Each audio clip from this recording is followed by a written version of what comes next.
এই শর্টসটা যারা দেখছেন তারা যদি মুড়ি লাভার হয়ে থাকেন তাহলে অবশ্যই কিন্তু একটা ছোট্ট করে লাইক করবেন। আর আপনারা মুড়ি কি কি সহযোগে খান সেটা অবশ্যই কমেন্টে জানাবেন।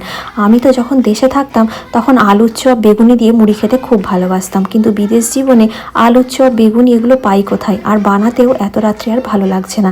তাই তো একটা ফাঁকিবাজি বড়া বানিয়েছি, তবে খেতে কিন্তু ভালো হয়েছিল। কি দিয়ে বানিয়েছি জানেন?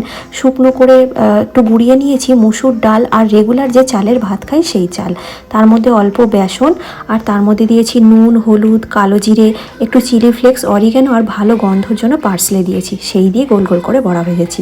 এবার আলু সেদ্ধর মধ্যে কুচিয়ে রাখা কাঁচা লঙ্কা, নুন আর সর্ষের তেল দিয়ে ভালো করে চটকে মেখে তার মধ্যে মুড়ি দিয়েছি। আমার তো ধারণাই ছিল না যে আমি সুইডেনে এসেও মুড়ির দেখা পাবো। মুড়িটা পাওয়ার পর যে কী শান্তি লেগেছিল।